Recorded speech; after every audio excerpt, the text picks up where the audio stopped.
Niji Hyuga walked through the village as he grappled with new information he couldn't quite understand. Individually, he could make sense of most of it, but together it was an unsolvable puzzle. The fight between Naruto and the Kyuubi had been just within his range, and he watched as someone a year younger than him had a spar with the strongest of the legendary chakra beasts. It looked closer to a boy playing with a pet than a battle to the death. If that were not enough, if Naruto being the victorious one wasn't inexplicable by itself, the prodigy Hyuga saw the Uzumaki use two bloodline limits, Hayaton and the legendary Mokuton. How?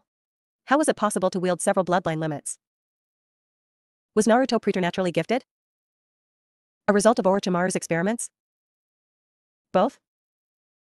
Even if he were the beneficiary of legendary genetics and/or astounding scientific breakthroughs, the red-haired ninja still had to train those gifts, along with using a unique version of the Raikage lightning armor.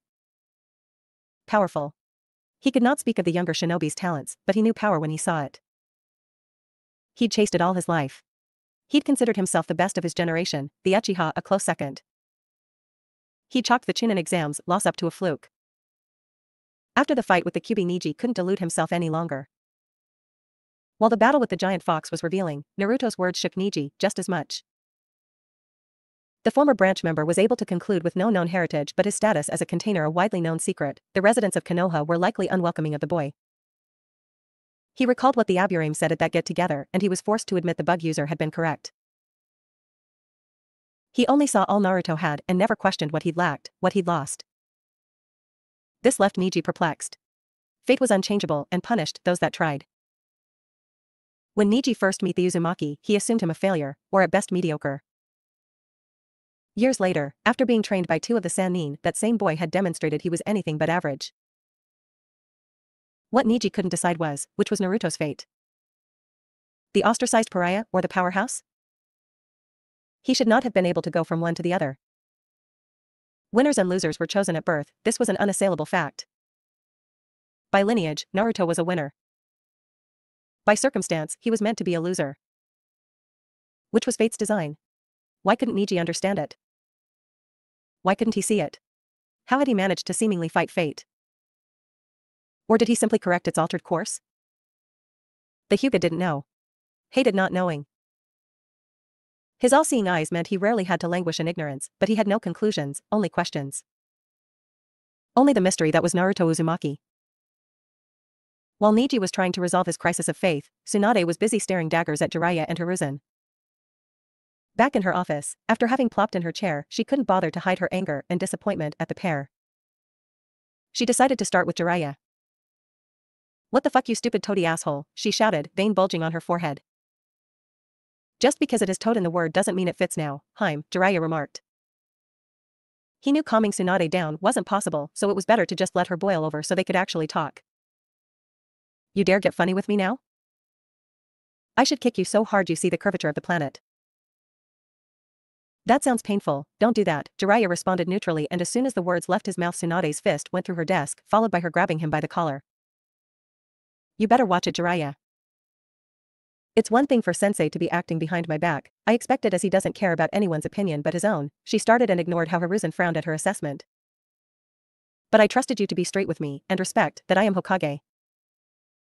Tsunade, I do trust you. This wasn't an attempt to move around you. At best, I could tell you the sky would possibly fall someday at some point. And realistically, what could you have done to prepare for this that didn't end in hundreds or thousands of people dead?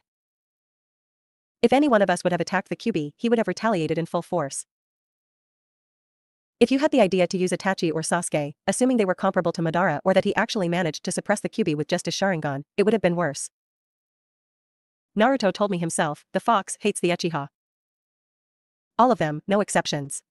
Tenzo, frankly, isn't strong enough to suppress a Bijou, and the only seal users who could possibly come up with something are all redheads, and two of them fear Orochimaru more than you. The other one is sleeping with her. That last one took care of the issue, no one got hurt, and a lot of things that needed to be said were. Tsunade quickly considered his argument, and while she didn't have ready counters to most of it, it simply wasn't up to him to decide when he'd share a village-wide threat. Tsunade impressed upon Jiraiya that very fact, and he agreed and sincerely apologized. The Godane then moved on to Hiruzen.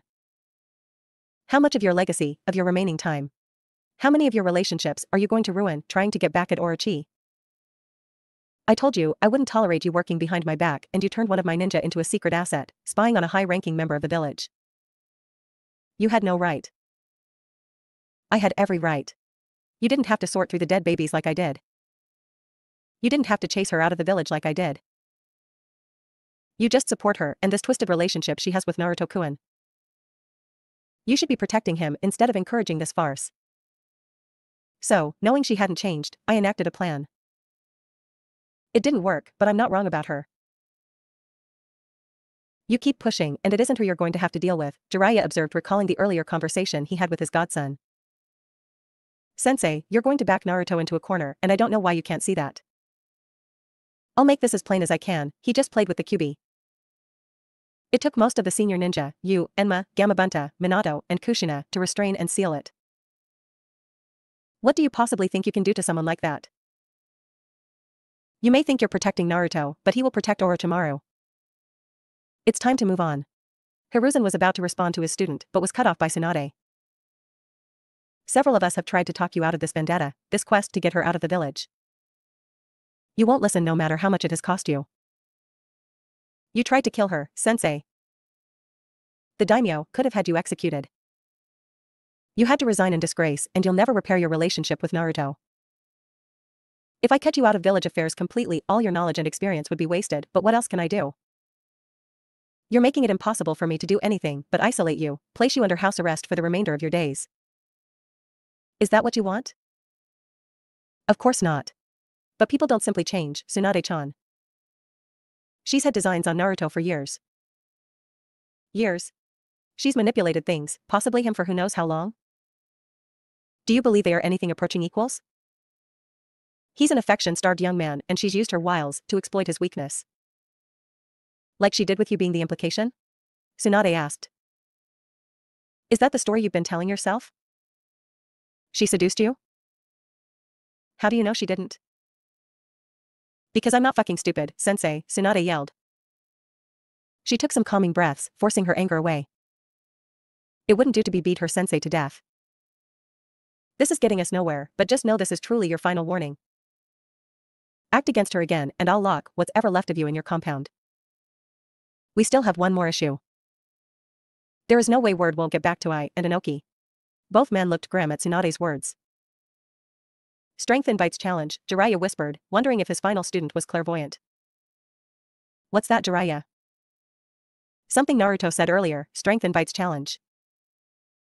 The problem is, Naruto's known abilities simply give Inoki justification to do whatever it is he was already going to do. You likely won't know where he falls until the Chunin exams, Hiruzen remarked. Tsunade nodded in response, but wished she had a better read on the fence-sitter.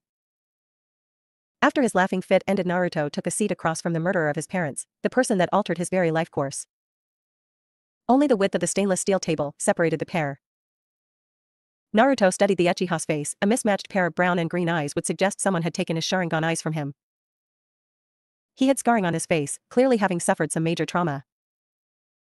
The man looked tired, or was it resigned, as if he had just accepted all that would come to him. The Uzumaki clan head didn't know what to say to the man. He never planned on talking to him, not even a witty remark as the man faded away. He was just going to kill him. But now? It wouldn't be unreasonable to assume he'd been subjected to some of Orochi's more questionable impulses. He looked broken, and while Naruto didn't care about his emotional state, it didn't leave him with a lot of motivation to strike the Uchiha down. Some might find it foolish that Naruto wasn't blindly driven by revenge, by all the pain this man caused him and all he took away. But to Naruto, that's exactly why he couldn't prioritize revenge. What could he do to the person that took his parents and caused the village to hate him, only to create an organization of monsters to one day hunt him down and kill him as well? To even get into the realm of retribution, Naruto reasoned, he'd have to bend the laws of space and time. True, he could just kill him now for his past actions. No one could possibly fault him, but it still felt hollow. He was prepared to neutralize a threat, and by all appearances it had been. Naruto had also felt for the Hiratian marker his father had placed on the man, and it was still there. Once he'd reached for a marker, he simply didn't forget it, and this Obito person wouldn't get a normal Rasengan to the back this time. Why? Naruto finally asked. He didn't know if learning of this man's justifications would do anything, but so much pain and misery, he simply had to know. The simple answer is a girl, Obito answered. If you rain destruction down on this village, because you couldn't get a date, I am going to kill you. It appeared he could find the motivation after all. Obito raised his arms in mock surrender. Whoa, whoa, whoa. I didn't, despite what many may think. It was one of my genin teammates, along with Kakashi. You were one of my father's students? Naruto asked in surprise. He hadn't known that. Yes. Rin, my teammate, wasn't just some girl I had a crush on. For context, the Uchiha were not a well-liked clan during my childhood, and even amongst the Uchiha, I was considered an oddball and a failure. I learned early that life could be mindlessly cruel. You know what, just hold out your fist, this will go faster, Naruto suggested as he became engulfed in Kurama's chakra cloak. The two men bumped fists, and Naruto saw it all. Obito's childhood, his affection for and friendship with Rin, and rivalry with Kakashi. He saw how much the Uchiha respected his father and how he helped him deal with the frustrations of being in Kakashi's shadow. He saw the disastrous mission and the aftermath. He saw the real Madara play head games, and he watched Rin sacrifice herself. The emotion of the world coming apart at the seams was not one he could easily relate to. It was all-encompassing and infinite. Naruto watched the real Madara take a broken boy and warp him, shattering or perverting everything Obito believed in. He saw a boy become a young man, having given up on this world as meaningless. He watched the fateful night as master unknowingly squared off against student and all the years after. The change of the Akatsuki, the havoc done to Kiri. It was a tale of misery and violence that left near everyone worse off in their wake. As the link was severed, Naruto deactivated the chakra mode and gathered himself. She made it all make sense. Yes. I believed the world could be good because she existed in it. Madara twisted me to his cause so thoroughly that any thought that what I was doing was dishonoring her never entered my mind. This world wasn't real, so none of it mattered, Obito explained. It was Orochimaru that helped me come to the realization that Madara likely set me up to see Rin die, knowing it had caused me to give up on everything. Naruto sat in silence, mulling over this new information. Obito had been a lonely kid that just wanted acknowledgement, and that was an incredibly familiar feeling. The Uzumaki couldn't ignore how the young man, a child still, was broken and manipulated by one of the greatest ninja to ever live. How he thought he was helping people to never truly experience what he had. Naruto couldn't relate to that level of despair, but he knew how hard he took it when he learned of Hinata's death, and they hadn't been friends for years. Pain begets pain. He'd seen it with Obito, and even if she'd never admit it, Orochi-chan was caught in this cycle. Jiraiya wasn't wrong about the cycle of hatred. Revenge, the futile desire to even some non-existent cosmic balance when someone hurts you. Naruto never considered himself vengeful, but that was before he had to face himself, his long-buried hatred. A few different situations and he'd be what Obito was, someone with the justification to harm others and the permission to never feel guilty about it. So, what now? The special Jounin asked. Obito seemed surprised by the question, if the widening of his eyes were a reliable tell. I honestly don't know. I assumed you'd kill me without a second thought for what I'd done to you. Killing you wouldn't bring my parents back, nor give me a happy childhood. Doesn't mean I forgive you or anything like that, but you dead does nothing for me. And I don't know if there is redemption for you, but there really isn't if you're dead. There isn't. Everything I've done. There's just no coming back from that. I accept it. The irony is that I was so dedicated to seeing Rin again in this world, I assured I won't in the next. No torture devised hurts more than that. Naruto wanted to tell Obito he was wrong, if not for the sake of the Uchiha, then his own. He wanted to believe there was a chance to redeem, to make amends, as long as you were alive to do so. But that inclination warred with the slights of his past. He hadn't forgiven the villagers, he hadn't forgiven the old man, and even with this new information he wasn't sure how he could truly forgive Obito. He didn't hate any of these parties, but true forgiveness and acceptance was a long way off. Questions with no easy answer swirled in his mind as he responded. I am credited with ending a rebellion in Iron Country. The chief architect, Edo Watanabe, trained me for a little while I was there. He spoke a lot about his late daughter, Retsu, often. How when she was little, she would proclaim she'd be the first female samurai of Iron Country. He said she was brave and headstrong. She wanted to choose her own destiny and not accept the rigid role assigned to her. They argued a lot about that, and he remained steadfast in his refusal to train her. He told me a lot about her, but only revealed how she died the night before he rebelled. Some students he kicked out of the service paid him back by raping and killing her. Now, even with training, there was no guarantee that she would have survived, but with no training, it was a certainty she wouldn't. It left him broken and he all but retired from his post, only training a select few students in a private school, Mifune allowing them to test into official service. He also became a champion for a more equal Iron Country, so much so it put him on the outs with Mifune. As he told me about his daughter's life, demise, and his change of heart, he also confessed the tremendous guilt he carried. He asked why did he have to lose his daughter to finally see her point. The next day I'm escorting Mifune's granddaughter, Tomo, and we get surrounded by dozens of Ito's former and current students. They, calmly, say they deposing Mifune and as an outsider I can walk away. The subtext being that they were going to kill Tomo. Backward-ass country. If they couldn't defeat Mifune outright, they were going to try to shame him into ritual suicide for failing to protect his family. So, here I was with a decision, allow this one innocent to be sacrificed for the potential of granting liberty and self-determination to countless others.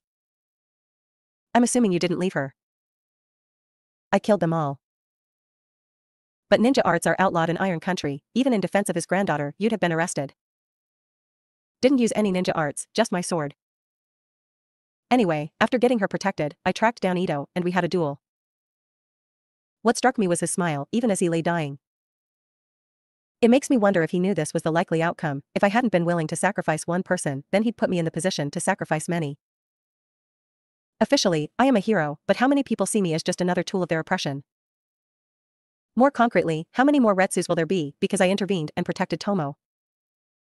You can't think like that, Obito cautioned. You can't carry that weight. I never learned to harden my heart and it shattered when Rin died. I became a monster. But it's all linked. An endless web of action and consequence. That's mostly beside my point anyway. For some I am a hero. For others, possibly a villain. But the truth? Tomo's governess turned attendant poisoned me earlier, the effects only kicking in once the fighting started. For most of it, I wasn't even seeing Tomo anymore, not that I realized it at the time. Thanks to Kurama, the poison wasn't going to kill me, but it was a bitch of a handicap. So, not a hero. Not a villain. I was just a drugged 15-year-old doing the best I could. And that's probably the truth for all of us. We are neither the best nor the worst things we've ever done. You may believe redemption is impossible, and maybe it is. But wouldn't it be worth it to try to get as close to it as you can? Do as much good as possible to rebalance the scales? Naruto asked with a shrug. Whatever you land on, at least talk to Kakashi first. He deserves that much. Obito nodded and Naruto got up to depart, Orochimaru still standing in the doorway. As Naruto reached the exit, Obito asked a question, how did you find out you were hallucinating? You said you weren't even aware of it, so how did you come to realize it? The next day Tomo came to bid Jiraiya and I farewell, neither wanting to stick around. As we were saying our goodbyes she asked me if I were really okay to travel. I assured her I was, but she didn't seem to believe me so I asked why. She said that during the fight my attempts to be reassuring were a mixed bag because I was calling her some other girl's name. Naruto and Orochimaru departed, the mood quite somber. In an attempt to lighten the vibe, Orochi slides next to Naruto and kisses his cheek. Startled, Naruto asks, what was that for? Because clearly I was the woman you were hallucinating about. Kukuku, my Naruto-kun is so gallant. Keep it up and I might swoon one day. Naruto chuckled before saying, the one time I attempted to protect you, I failed miserably and got my ass handed to me. It's the thought that counts, Orochi responded. You don't actually believe that, Naruto observed, finally eliciting a laugh from her. No, but it sounded good. The couple returned to silence as they returned to her study. Once everything was sealed Orochi led Naruto to her living room, both taking a seat on her couch. I know you may have more questions, she started. Like the pair of Sharingan you've been hiding? Certainly makes me feel better you tore through my Jinjutsu, Naruto said as he tickled her side. He didn't really care she had them. I only implanted one into myself, just in case you ever wanted an upgrade as well. But not just that, Orochi paused. She wasn't used to feeling uneasy about things, but she had to admit it to herself, she cared what Naruto thought of her and while she was confident she knew what lines not to cross. Even a hint of disappointment would affect her more than she liked. If I wasn't the person you were seeing in your poisoned state, then giving the timing, I can guess who it was so let's start there. Naruto-kun, Hinata's alive. how does anyone stand this heat? Tsunade questioned as she and her party neared the entrance of Suna. The week since the second Kyuubi incident had passed in a blink of the eye. Things in the village returned to normal, except for the rise of a new celebrity in Naruto. Speaking of her nephew, as punishment for withholding information about the Kyuubi, she lowered the price for his instruction. Anyone with the equivalent payout of a D-rank mission could get the son of the Yondaime to teach them Nin, Gen, Ken, or Taijutsu, and he could not use shadow clones to fulfill the requests nor shortchange Hanabi. True, she only keep it at that price point for 3 weeks, but the lesson was learned. You can regulate your body temperature, so you're only complaining about the idea of the heat, Tsunade-chan, Orochi pointed out, teasingly. She and Kakashi were covered in tan, lightweight cloaks and shamok. Tsunade was in traditional red and white Hokage robes with a diamond-shaped hat to match. The Godame ignored her friend, feeling it was her right to complain about the desert heat regardless of how affected she actually was by it. The trio approached the valley entrance and were greeted by Temari. After an exchange of pleasantries and a security check, they were escorted to the arena. Orochi noticed the village was in much better condition compared to the last time she was here. What really stood out was a lush and green oasis with fruit-bearing trees and various ponds. It was, apparently, treated as a playground as children were seen throughout. Tsunade noticed the environmental anomaly as well. I haven't been inside Suna in a number of years, but that oasis looks newish, Temari-san. Oh, yes, Godame-sama. It was a gift to Suna. Who could gift such a thing, the Godame inquired. No one but Kazekage-sama knows. It simply appeared one night. Kazekage-sama said it was from a personal friend and left it at that. That wasn't remotely true. Everyone in Suna knew who made it, just like they all knew who Gaara's only acknowledged friend was, but unlike some villages, the residents of Suna knew how to keep their mouths closed. Arriving to the arena, Temari walked the Konoha Nin to location of the other Kage. The area was open except for a sandstone ceiling, offering shade and temperature control. Temari introduced Tsunade and took her position behind Gaara, along with Baki. All 5 Kage were in attendance, Gaara and Tsunade having worked out her arriving last. It was meant to send a subtle message that Gaara didn't require his closest ally in attendance with the other Kage present, as the young Wind Shadow stood on his own. Tsunade took her seat as her party got into position, having removed their travel wear. You cut it awfully close, Tsunadeheim, Inoki said, a mocking tone to his voice. That's the arrogance of Konoha ninja. Even their pissy brat genin have it while having accomplished nothing, I barked, his head resting on top one of his hands. Tsunade chose to ignore the rakeage. I'm sure you understand a ninja should neither be too early nor too late, Tsuchikage Dano, Tsunade responded. The fence-sitter said nothing in retort. I have to admit, Tsunade-sama, I am disappointed your delegation didn't include Naruto Uzumaki. I understand him to have several treasures of Kiri and would love to work out a fair exchange. Item by item if need be, the Godame Mizukage purred. Tsunade could sense a slight tensing behind her and hoped Orochimaru wouldn't reveal herself to be a jealous girlfriend now of all times. I hear the brat isn't allowed out of the sights of Jiraiya. How that boy going to ever be a man if you keep a minder on him? I am sure Naruto would be flattered by your interest in his development, Raikage Dano. As far as these Kiri treasures, I know not of what you speak, but if you would like to present a formal request I will, of course, give it all due consideration, Mizukage Dano. Mei simply smiled, having gotten the answer she expected. I tightened his grip on his chair and clenched his jaw, angered at having been dismissed again. Although, I also hear whispers that he has the most potential of any shinobi of any village since the Shodai Hokage himself defeated the very Kyuubi Minato was said to have killed with no help from anyone. Konoha is just a factory for genius ninja. Was there a point, Raikage Dano? Just remarking on your village's ability to churn out bullshit Superman stories about your alleged prodigies while you hide them away. At least Minato was out in the field so I could take his measure. Kukuku, from my understanding it was Minato-kun who took yours, Orochimaru retorted, much to the ire of Kumo's leader. Whatever stories you may have heard and however they have come to be, you must choose for yourself whether or not to believe them. We in Konoha like to concern ourselves with ourselves, Tsunade added. History would tell another story, Inoki countered, referencing Konoha's participation in all 3 shinobi wars. With the exchange having died down, Gaara called an official start to the finals. As the 5 shadows of the ninja world watched a proxy for war, several could only think about the real thing.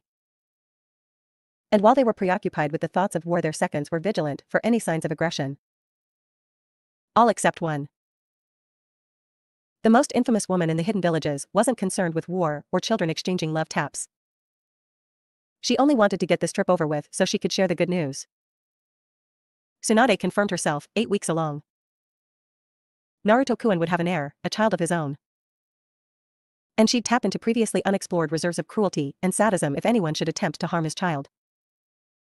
It was a promise of a lifetime. Frail and defeated were a far cry from how Shino had started his day. He was so confident in his victory that Konoha would burn under his superior might, intelligence, and technology. It had all gone so smoothly it felt like fate. And thanks to Zetsu, he even had enough information to reliably target Uzumaki Naruto and Uchiha Sasuke. His longtime associate never revealed why he wanted them to die in particular, but it didn't matter, as he was going to have as many Konoha killed as possible anyway. It all went wrong. The Sky Fortress was infiltrated and his ninja killed before initial takeoff. The Uzumaki and a Hyuga took turns dismantling him, showing him that rapid regeneration wasn't always a boon. He was stabbed and cut repeatedly. Burned. Electrocuted. Drowned. Made paralyzed by gentle fist strikes. The Uzumaki sealed the Zero Tails as if it were a mere academy exercise. With the Zero Tails gone and his chakra system compromised, Shino had to suffer through a genjutsu of being torn apart by panthers under a blood-red moon. His current location was interrogation as, he assumed, the village's best went to work. He'd already given up on Zetsu's involvement. He didn't know what more they wanted, but the purple-haired woman just wouldn't leave him be. He was so tired and his once muscular frame had withered to near-nothingness. "What more do you want?" he asked. "Oh, I'm just curious about something. Seems like you could have been taken in without much fuss, but those two boys worked you over. So, what did you do to piss one or both of them off?" Shino groaned at the memory.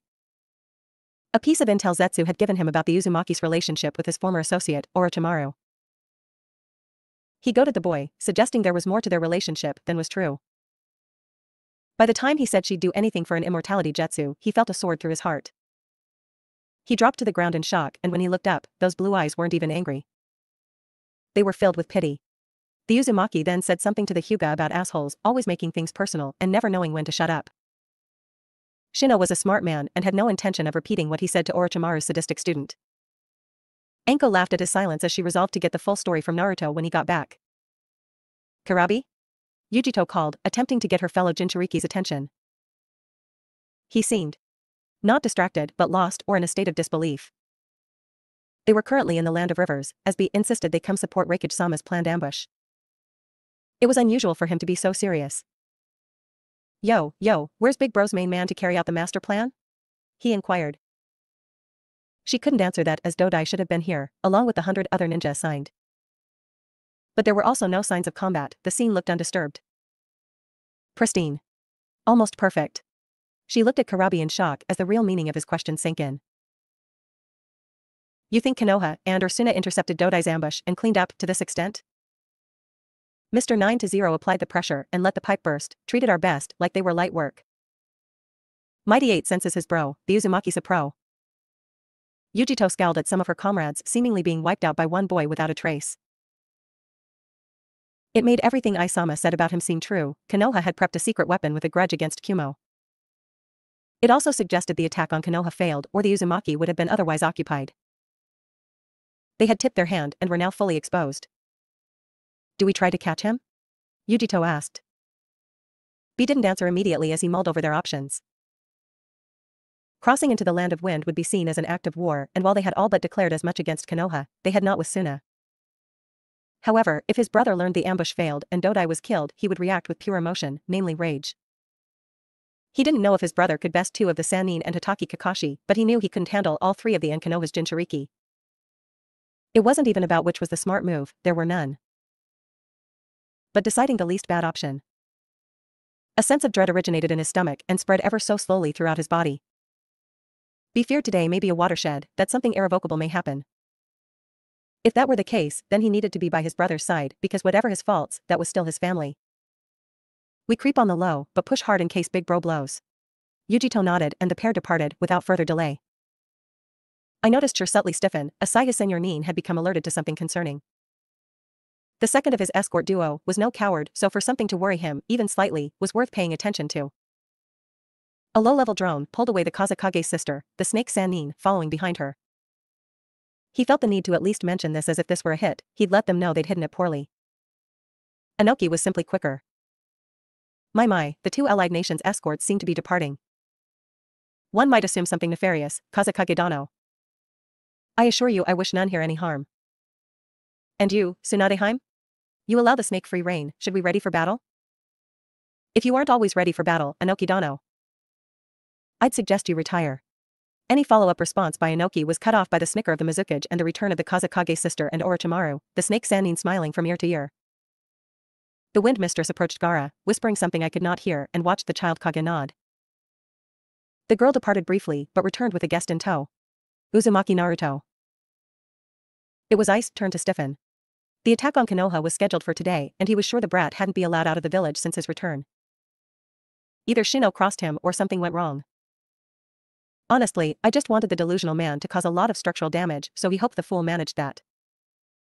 No, what truly concerned him was the contingent of 100 Jonin shinobi he had stationed in the Land of Rivers led by his attendant, Dodai.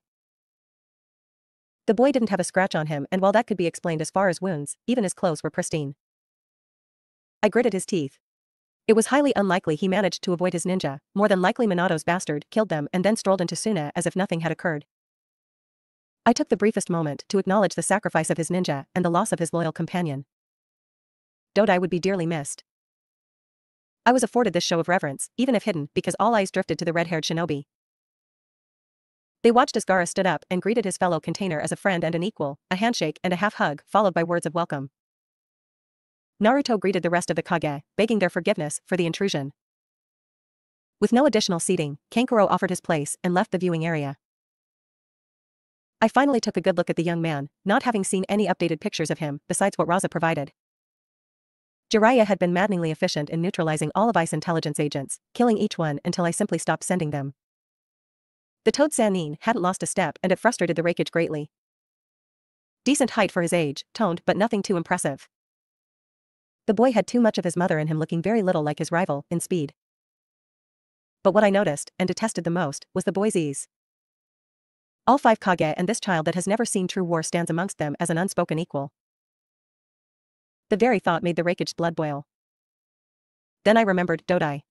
He was too seasoned to believe his man wasn't dead, killed by a mere child who now stands in the same room as I, as if he's done nothing. Or as if I could do nothing to him. Arrogant. Gallingly arrogant. I barely pays attention to the rest of the exams, children's slap boxing holds no interest. He needed an outlet for his rage and grief. He needed to take action, but his current circumstances demanded he temper his natural inclinations. The exams ended and the boy Kage gave a speech before closing out the ceremonies. I was ushered into what passed for quality accommodations in Suna. The Sand Rat had requested the Kage and their parties attend a banquet before they departed, starting 2 hours after the end of the exams. He needed to think, he needed to plan. Naruto gave Tsunade, Orochimaru, and Kakashi a full accounting of events that transpired to bring him to Suna, and the Godame was furious at herself for believing I would attack Oto first. It was too indirect for him, and she'd been too clever by half and put her village at risk. At I for both planned attacks. And for her favorite Gaki. She saw it in his eyes, the kind of tired that wasn't of the body nor the mind. Just the weight of death, and having delivered a great deal of it. Few truly knew what that felt like. Even fewer knew what it was to be able to kill some of the best of the elemental nations before they could even attempt to fight, surrender, run away, or call for help. With all the training they do to perfect being assassins, striking enemies where they are most vulnerable, there is still something about the challenge of a fight that gives one a sense of honor. Of humanity. When that challenge is gone, you can start to feel like a butcher. She'd seen that look on Jiraiya's face before he took in the AIM trio. She'd seen it in her own eyes. Are you okay? She heard Kakashi ask. Naruto initially shrugged in response, but the 5 eyes on him demanded an actual response. It is what it is. They were there for a tussle, they got one. I'm not going to sink into the pits of despair over it. Naruto said, pouring himself a glass of water. All watched as a layer of frost enveloped the glass before he took a drink. Tsunade knew that wasn't really the truth, and yet, it wasn't a lie but a resolution to endure. More importantly, what is to be done about I? Kukuku, clearly he doesn't return to Kumo. Nor his escorts. Orochi chimed in. Tsunade didn't immediately respond. Her fellow Sannin wasn't wrong. I had to die. It was the removal of a potential reasonable actor, Darui, that bothered her. Well, one of the things. That could get messy, Kakashi added, but didn't disagree. I played his hand and was exposed. That didn't go unpunished. I can do it clean, and being in two places at once is no problem, Naruto said after taking another drink, savoring the cold liquid. No chance for an ambush, sure as a censor. He made you before any of us knew you were here, said Kakashi. That's fine. Besides, I knows. If what I've been told about him is true, he'll want to show it down, so the censor will do half my job for me. I could go as additional backup, Orochi offered. No, Tsunade said, voice firm indicating there would be no argument. Orochi, I need you with me as we go back with our participants. The two males in the room could tell that wasn't the whole truth, but let it drop when Orochimaru didn't protest. So, do I have the all clear? Let's see how this dinner plays out. If IWA has sided with Kumo, they may reveal it there. If so, Inoki needs to also be dealt with. Could you handle that, Naruto? Yes. What's wrong, old man? Kuratsuchi asked. Her grandfather had been pacing since they entered their suite and hadn't stopped. She'd withheld asking until the rooms were thoroughly swept and she was reasonably sure it was safe to speak. I was angered when the Uzumaki joined us. That by itself means very little. The man has been preparing for war against Konoha and using Minato's boy as a propaganda tool from the start. No, it wasn't the anger that vexes me, Inoki explained as he continued to pace. He thought back to Ice's expression, the slight widening of the eyes, rapid blinking, followed thereafter. Then the anger sat in. Of all the sitting Kage, he was the worst at hiding his emotions, having always led by strength and strength alone. He was surprised. Before anything else, he was surprised the boy was there. That's not so shocking, Inoki-sama. You don't expect a Jinchuriki to just show up somewhere, Akatsuchi reasoned. No, I don't think that's it. It is well known that Kazekage and the Uzumaki are friends. I think I has something planned and the boy being here jeopardizes it. There may be an opportunity here. If Ice's little scheme fails, then it is possible he will fall. If he dies, that increases our bargaining power and we could cut a great deal with the newest rakeage. If any or all of the Konoha party dies, then it's war and we let the two fight it out and potentially pick the scraps. Maybe an alliance with Kiri to target the weakest village. Maybe add Suna as well. If both I and the Namikaze hellspawn were to perish, then wouldn't that just be a reason to celebrate? Both villages dropping in power and prestige. A power vacuum would serve us well. Set us up nicely for the future, the old man muttered. Yeah, but what if the entire Kumo delegation dies? Then the new rakeage would likely be that insufferable Karabi, and he isn't fit for the job, but also won't be moved to fight out of vengeance. We need Darui to survive. If the rakeage dies? Kurotuski asked. Inoki nodded and neither of his companions said anything more, but Kuratsuchi thought her grandfather made things needlessly complex with his waffling for an advantage. She held no love for any village but her own and detested the yellow flash like all right-thinking Iwa Nin, but the benefits of war seemed way too hypothetical and abstract to her. Kumo had already shown itself to be untrustworthy when they tried to kidnap the Hyuga heiress, regardless of how I tried to spin it. She worried her grandfather was moving past aged wisdom to the realm of a relic unable to contend with or absorb new ways of thinking. We really need to get our intelligence network up to par, Mei said in frustration. Like the other Kage, she saw Ice's reaction and knew something was awry. The problem was, what information she had was so sparse she could do little but speculate. And while it wouldn't serve her to be ignorant of the tensions of the other villages, it was of no great value to get involved. Kiri wasn't weak, but it was not the time to test its hard-won stability, not unless absolutely necessary. Maybe there would be a play, some advantage to exploit, but from where Mei sat doing nothing was the correct course for now. Things may come to a head tonight. Stay diligent, but do not make unnecessary moves. Let these mainlanders handle their own problems, as of right now, none of them are active threats to Kiri. The Uzumaki clan head with several of our famed swords suggests otherwise, Mei-sama, Ao remarked. Well, he seems like a reasonable, young man. I'm sure he and I could reach a satisfactory agreement, given the chance. Or I could challenge him, Mei-sama, Chojuro offered. Why use violence when words will suffice, Chojuro-kun? And Ao, I doubt he holds a grudge for actions committed generations before he was ever born. He wasn't raised in Uzumaki, so he wasn't taught to hate us, I bet. If something does happen, Mei-sama, what would you have us do? Chojuro asked. Nothing, stay out of it. And until something does happen, we will match the graciousness shown to us by our host. I was pacing across the room and that was never a good sign. His heavy footsteps adding a slight tremor to the ground. Now free of enemy eyes, the large Kage was venting his anger with abandon. The little shit, he yelled as he clenched his fists. He killed Dodai, killed our ambush unit. Son of a whore. And now they plot. I guarantee they are planning to take us out. Isama, we don't know Dodai is dead. We don't know anything. Maybe he used the Hiruzen to get here and left before the attack on Konoha ever started. You don't even believe that? I bellowed to his second-in-command. Darui merely adjusted in his seat. I wasn't wrong, he didn't believe that, but it was also true they had no confirmation about anything. He was simply advising restraint. Reikage-sama, we're currently at a disadvantage and we have to assume the Konoha contingent plans to act. Maybe we should slip out tonight and not give them the chance, Sure suggested. Run. I yelled. You expect me to run from them? Yes, run. Because this isn't about your ego, Darui cut in, losing his patience. You said you'd lead Kumo to greater heights, that we'd finally be free to be what we were always meant to be. Fine then, but you have to be alive. Revenge will have to wait. You never understood, Darui. You're so used to the status quo, you can't even see the effects. I'm done letting Konoha decide. I'm done tailoring my actions to them. Kumo is the strongest village, I am the strongest Kage, and when I say I will avenge my ninja, I will do so. Tsunade, Orochimaru, Kakashi, and the brat die. It's just that simple. But you two will leave tonight along with our participants. Don't stop, don't look back. Gaara quickly read over the note that was delivered to him by the panther, cub. His facial expression remained passive, betraying none of his thoughts. It wasn't good. He'd hoped this could be the start of something different, a break from the cycle of bloodletting that only justified more of the same. But I had attempted to attack Konoha, planned to assassinate Tsunade and company. That couldn't be overlooked, especially not by Konoha.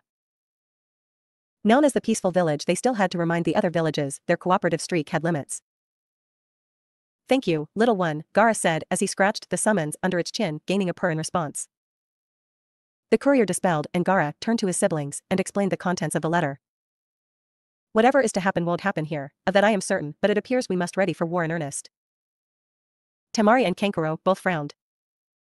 War was such a heavy word and an experience none of the trio had, something that could not be said for the other major villages. Training and education can take one far, but they knew there were limitations, and this was not something you generally wanted to do while learning on the job. Shit, Kankuro exclaimed. Is there a way out, a way to resolve this? Gaara shook his head. Even if I were willing to deal, and there would be no reason for Tsunade to believe it nor ignore what he'd been planning. Unless he was willing to submit a significant form of restitution, but it was highly unlikely. Gaara would continue on, however. Maybe things wouldn't change tonight, but it could be a step toward progress. We only have about an hour before dinner is to begin. If you would both oversee the final arrangements, I need to finalize my own.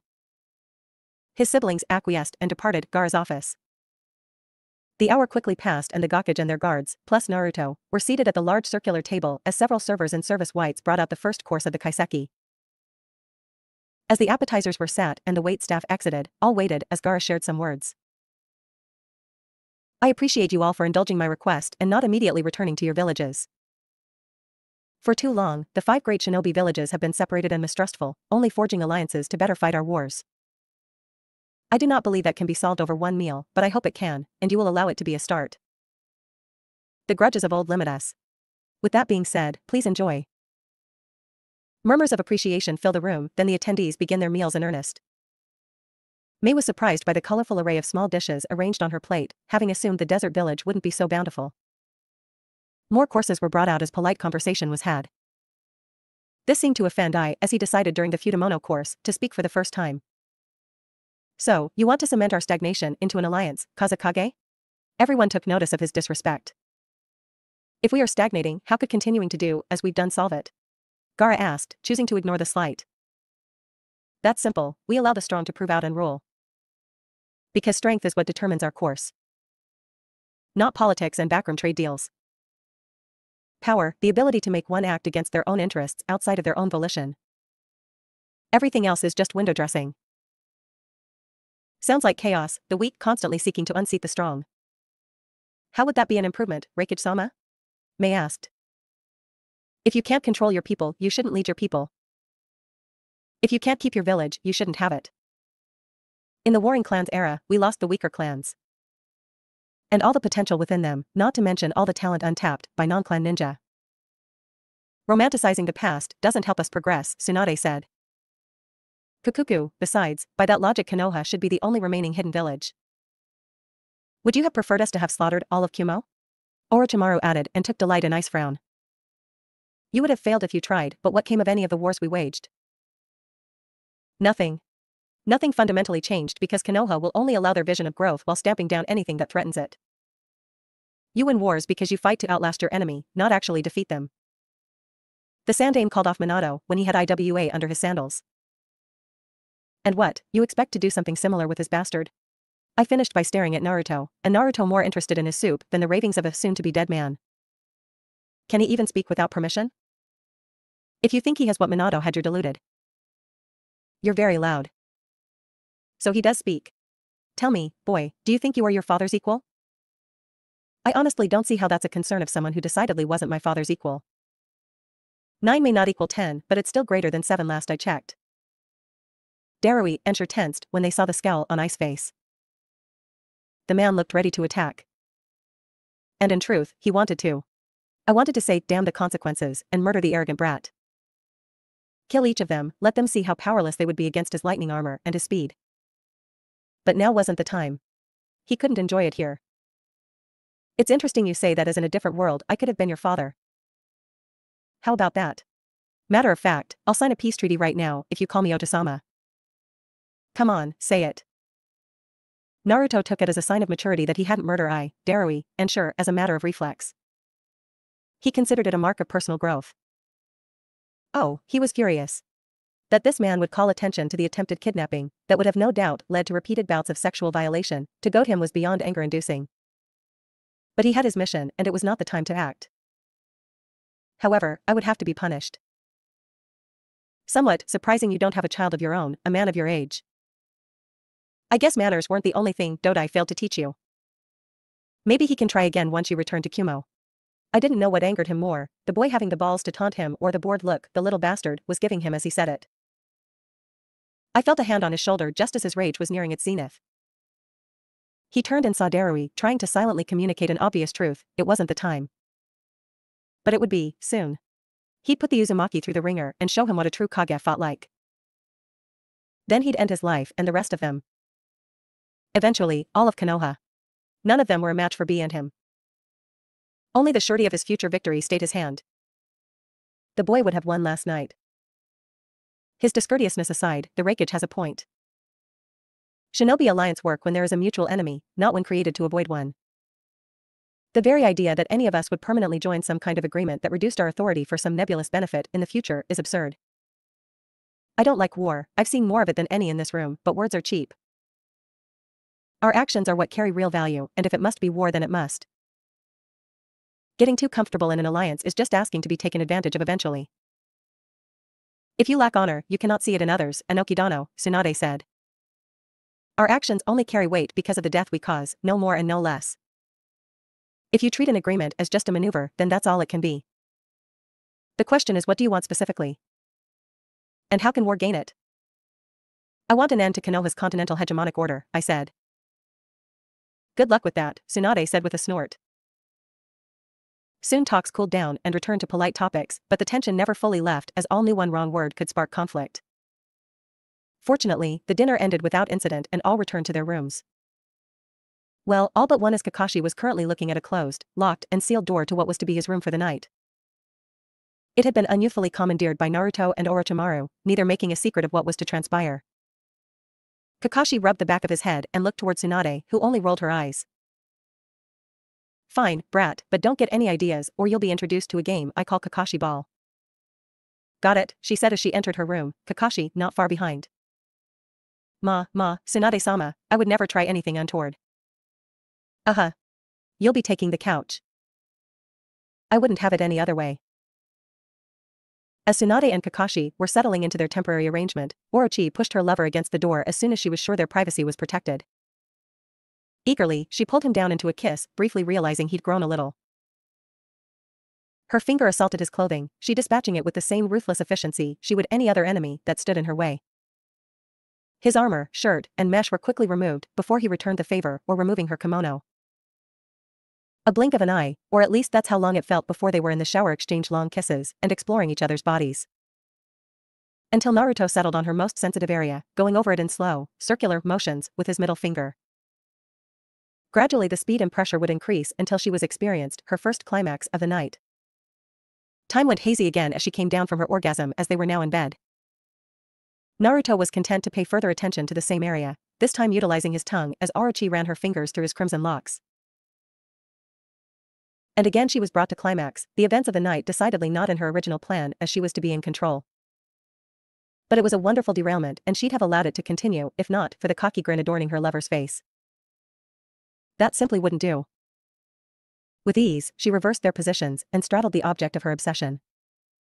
She smiled when she heard a familiar moan. Not so smug now, Naruto-kun, she thought as she watched his eyes shut tightly in response to her machinations. It was her turn to don a smirk as she rode Naruto, putting the durability of the bed to the test. Orochi kept her pace, even as Naruto sat up and pulled her toward his body, his breathing labored. They soon found their mutual release and shared a final kiss before parting. Lying on his chest, Orochi heard Naruto chuckle at seemingly nothing. She looked up, her yellow orbs expressing the unasked question.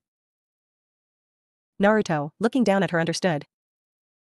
I love you, you know, he said and laughed again when she went wide-eyed. I'm not saying it so you will or for any reason other than it's the truth and I want you to know, Tebeo, he assured her. Even with his reassurance, Orochi was thrown for a loop. She never thought of her relationships in terms of love. Sure, she'd do anything for Tsunade and Koharu as they would do the same for her and helped her when she was younger manage her impulses. Was that love? They'd never said it, had they assumed she knew or that she wouldn't care?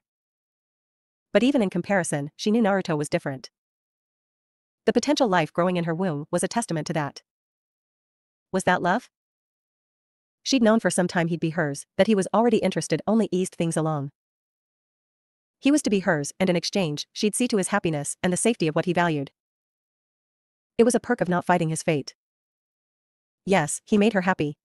He challenged her to grow, to consider things in ways she'd never have before. Even Jiraiya's crappy belief in peace sounds more reasonable coming from Naruto.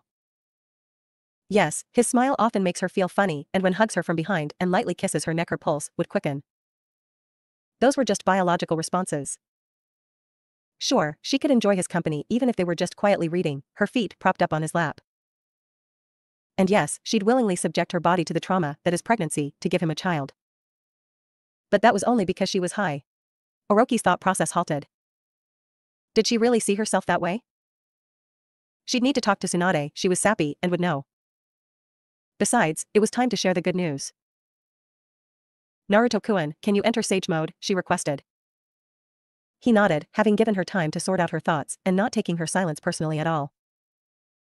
As if he were born to it, Naruto allowed the surrounding natural energy to enter his chakra system, instantly balancing it with his own source of power. For one who has never experienced sage mode, it was almost indescribable, the sensation of being connected to and aware of life. Its beauty, its flaws, and all the complexities therein. And it happened so fast, the serene mindset allowed a sage to not be overwhelmed by the onslaught of new information. Taking a deep breath, Naruto narrowed his focus to his immediate surroundings, to Orochi and himself. And a partial presence. Not fully life, slighter. Like Kurenai-sensei when he remotely checks on her, but even fainter. Naruto was now the one to go wide-eyed as his toad-like eyes stared into Orochi's slitted pupils. She nodded at his unasked question and found herself in a tight embrace, though not enough to cause any pain, with her maelstrom thanking her. How far are you along? Is this why Oba-chan didn't want you to come with me to Face-Eye? When can we know the sex? Kukuku, calm down, Naruto-kun, she said, not having seen him this excited since before his training trip. 8 weeks, yes, another 8 to 12 weeks. This is so awesome. I can't wait to tell Shika, Shino, and Kurenai-sensei, although, can we wait until after she has her baby? I don't want to steal her thunder, Tebeo. Of course, Naruto-kun. She's due soon, so it's no problem to wait. You know, you're really throwing my grand seduction plan out of whack, Orochi-chan. I thought it was a plan to woo me, she said with a teasing grin. Naruto shared it before it dropped. Shit, he said. I isn't in the village. Damn it, I have to run them down, he said as he got out of bed. He channeled chakra to his right hand and placed it over his left pec. A seal activated and he was fully dressed and armed. Naruto quickly activated another seal on his left wrist as he approached Orochi, kissing her deeply and placing an object in her hand. Think about it and give me your answer later, he said as he dashed out the window, his sage mode buttressing his already impressive speed. Orochi opened her hand and found a black ring box. Once he was out of the village, Naruto performed an impressively long shunshin. And another. Until he was standing in front of the two large chakra signatures he'd sensed. He knew the two, they were well known as Kumo's guardians, Karabi and Yujito-ni. Naruto was surprised. Not to see them, that was whatever, no it was something else entirely. I'm not surprised your Raikage is a coward, but I am a little shocked he'd let the other Kage know it, Naruto said. Karabi snickered while Yujito sneered. He didn't much care how they felt about it. Naruto made a wood clone to deal with them. Wait oh, Mr. 9-0. Didn't come for a test of might, let's avoid a pointless fight, fool you fool. You really do rap when you talk. Honestly, thought Jiraiya was being a little racist on that one. And sure, you two stand down and we don't have to fight. Do you really think we'll let you run down Isama so you can try to kill him? Yujito yelled at the Uzumaki. She promptly found herself unable to breathe, move, or even think as Naruto applied a great deal of pressure on her. I think that anything you do is a meaningless gesture and I don't have time to teach babies how to breathe in my presence. You're outclassed, girl. Don't make a jerk of yourself. A deal I'm proposing based on the Brotherhood of the Chosen. I is a hothead but I can't let him wind up dead. Take us in his place and that'll change his pace. That's a stopgap measure. He'll simply bide his time until he can attack us to free the both of you or he'll kidnap someone of high value to Konoha to force a trade. He won't be reasoned with so he doesn't get reasoned with. He gets me and that has one outcome. If I betray I off myself without delay. Word is bond. Naruto looked at his fellow container while thinking. Kurama would have alerted him if he were lying so he wasn't. True, he could run down the wood clone could stall these two. However, this might be the only way to avoid war. It was a low percentage play but maybe it was the kind of foolish bet this world needed. He needed to know why Karabi was going this far. Why put yourself in a jackpot for He caused this and he should suffer the consequence. Family, 9-0. Shit, Naruto thought. If you'd pulled that shit an hour ago we'd be brawling right now, Naruto said before his clone and he blurred in front of Yujito and B respectively. Each placed an assorted sealing array on them, one was a Hiraishin Shiki and the other a bomb. He explained the latter to them and made sure they understood what would happen if they stepped out of line. Karabi understood his compliance was the only thing keeping his brother alive as Gyuki relayed something about 9-0 felt very familiar and very dangerous to him. Let's go back to Suna, I hope Oba-chan doesn't kick my ass, Naruto said and the trio of containers made their way back to the nearest shinobi village.